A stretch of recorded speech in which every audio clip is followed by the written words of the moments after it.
Selamat pagi anak-anak. Hari ini kita akan melanjutkan pembelajaran tentang materi polimer. Di pertemuan sebelumnya, kita sudah mempelajari tentang struktur, tata nama, jenis monomer, dan jenis reaksi pembentukan polimer. Hari ini kita akan menganalisis struktur, tata nama, sifat, dan mempelajari bagaimana dampak dari pemanfaatan styrofoam sebagai pembungkus makanan. Baik, apa pendapat kalian tentang penggunaan styrofoam sebagai pembungkus makanan? Sebelumnya, mari kita saksikan video berikut ini.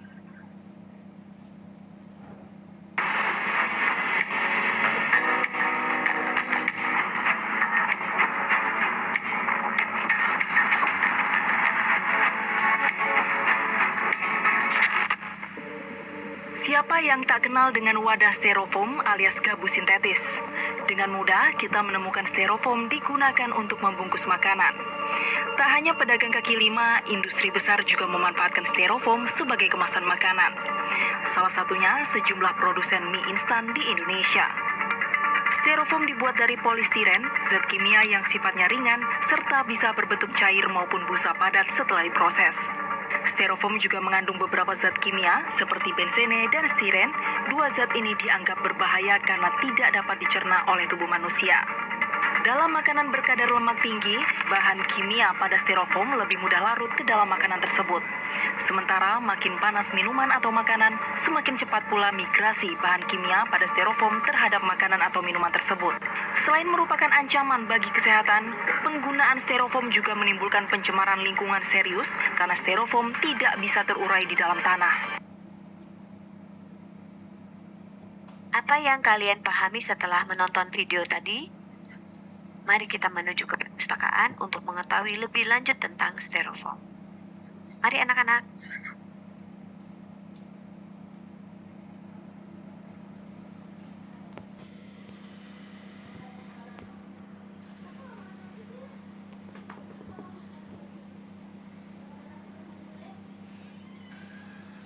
Styrofoam yang memiliki nama lain polistirena merupakan salah satu polimer yang ditemukan pada sekitar tahun 1930, dibuat melalui proses polimerisasi adisi dengan cara suspensi.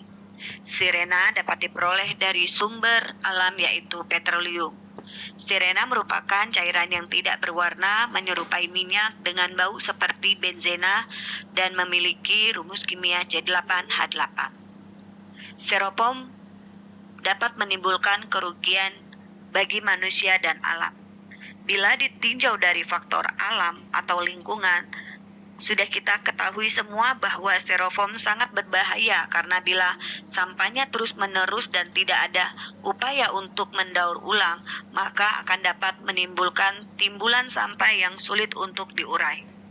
Bila sampah styrofoam yang mengalir ke arah laut, maka sudah tentu biota laut akan terganggu ekosistemnya karena styrofoam akan bereaksi dengan air laut dan menyebabkan biota laut terganggu kehidupannya. Dampak yang lainnya adalah bagi kesehatan manusia. Kandungan yang terdapat pada styrofoam seperti benzena, karsinogen, dan stiron akan bereaksi dengan cepat begitu makanan dimasukkan ke dalam styrofoam. Uap panas dari makanan akan memicu reaksi kimia ini terjadi lebih cepat. Misalnya saja zat benzen yang bila sudah bereaksi dan masuk ke dalam tubuh akan masuk ke dalam jaringan darah dan terakumulasi selama bertahun-tahun dan akan menimbulkan kerusakan pada sumsum tulang belakang, menimbulkan anemia dan bahkan mengurangi produksi sel darah merah yang sangat dibutuhkan tubuh untuk mengangkut sampai makanan dan oksigen ke seluruh tubuh. Bila jumlah sel darah merah kita semakin berkurang akibat dari reaksi styrofoam ini, maka tubuh kita akan mengalami beberapa gejala yang kurang wajar. Lalu, zat yang tidak kalah bahayanya adalah karsinogen yang dapat mengakibatkan kanker. Pemakaian styrofoam untuk mengemas makanan sebenarnya tidak lazim, kecuali untuk bahan mentah seperti telur, daging, sayur, dan buah. Itu pun biasanya cuma terbatas sebagai tatakan. Penggunaan styrofoam yang paling lazim adalah untuk bahan pelindung dan penahan getaran bagi barang-barang yang fragil atau seperti barang elektronik. Yang pasti, sebagaimana telah dijelaskan, baik monomernya stirena maupun aditif utama styrofoam sama-sama mudah bermigrasi dan berbahaya. Sekian teman-teman, jika ada yang mau ditanyakan silakan.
Styrofoam adalah wadah yang paling umum digunakan masyarakat untuk membungkus makanan. Selain praktis, menyimpan makanan atau minuman dengan styrofoam juga menjadi tak mudah tumpah. Banyak kedai makanan yang menggunakan wadah berbahan plastik ini sebagai pembungkus makanan, baik makanan dalam kondisi dingin maupun hangat dan panas. Namun kira-kira aman gak ya? Kita tanya sama masyarakat yang ada di sini ya. Kalau kata biasanya kan kalau yang panas kan suka bikin penyakit. Sebetulnya kalau dikasih alas kan nggak apa-apa. Oh enggak pernah pakai. Kalau itu pakai kardus, goreng-gorengan pakai kardus, pakai kertas. Kurang bagus buat kesehatan. Kurang tahu tapi begitu kata pembeli itu jangan pakai styrofoam Bu, gitu. Lebih baik pakai kardus aja. Nah, dikasih daun pisang, pakai kertas gitu. Ya kita mengikuti sesuai dengan selera pembeli. Meski membungkus makanan dengan styrofoam terlihat lebih praktis, tapi hati-hati ya, katanya justru dengan membungkus makanan dengan styrofoam bisa menyebabkan sejumlah ancaman kesehatan. Benarkah? Biar nggak penasaran, kita bahas fakta dan mitosnya yuk bersama Dr. Shirley Moningke berikut ini. Fakta mitos pertama, styrofoam lebih aman digunakan sebagai pembungkus makanan dibandingkan kantong plastik. Itu adalah mitos. Karena baik styrofoam ataupun plastik, apabila digunakan dengan bahan yang aman, maka dua-duanya itu aman untuk digunakan untuk makanan. Badan POM mengatakan bahwa di dalam styrofoam itu kandungannya setelah diteliti dia kurang dari 5.000 part per million atau 5.000 bagian dalam 1 juta. Dan itu masih aman untuk digunakan sebagai wadah makanan. Styrofoam sudah banyak digunakan oleh penjual makanan di pinggir jalan, mulai dari seblak sampai bubur ayam. Selain praktis, harganya yang juga murah menjadi salah satu alasan styrofoam banyak digunakan sebagai wadah makanan. Nah, fakta atau mitos ya kalau katanya styrofoam aman digunakan berulang kali? Itu adalah mitos. Karena styrofoam ini digunakan hanya untuk 1 kali digunakan saja. Tidak boleh digunakan berulang-ulang. Mengapa tidak boleh digunakan berulang-ulang? Karena bahan ini kalau kita raba, ini kan gak licin. Sehingga apabila digunakan menyimpan makanan, dia pasti akan ada sisa-sisa makanan yang masih ada. Nah, sisa-sisa makanan ini apabila digunakan ulang, ini sudah nanti akan bercampur dengan bahan yang berasal dari styrofoam ini. Fakta mitos selanjutnya, styrofoam berbahaya digunakan sebagai wadah makanan yang bersuhu panas. Benarkah itu fakta atau mitos? Itu adalah fakta. Mengapa demikian? Pada suhu panas, bahan styrofoam ini dia terbuat dari suatu bahan yang apabila dipanaskan, bahan tersebut akan terlepas, kemudian dia akan bercampur dengan makanan. Kemudian kita yang mengkonsumsi akan mengkonsumsi makanan yang sudah bercampur dengan bahan yang dari styrofoam tersebut. Supaya terhindar dari bakteri dan kotoran, makanan memang perlu dikemas ya pemirsa. Mulai dari rumah makan hingga pedagang kaki lima kerap menggunakan styrofoam sebagai wadah untuk makanannya. Lantas benarkah kalau katanya styrofoam berbahaya bila digunakan untuk wadah makanan berminyak? Itu adalah fakta. Mengapa begitu? Jadi, bahan makanan yang mengandung minyak seperti ini, itu nanti minyaknya itu akan menyebabkan bahan stiren yang berasal dari styrofoam itu akan keluar dan dia bercampur dengan bahan makanan tersebut. Nah, bahan makanan ini nanti kemudian kita konsumsi.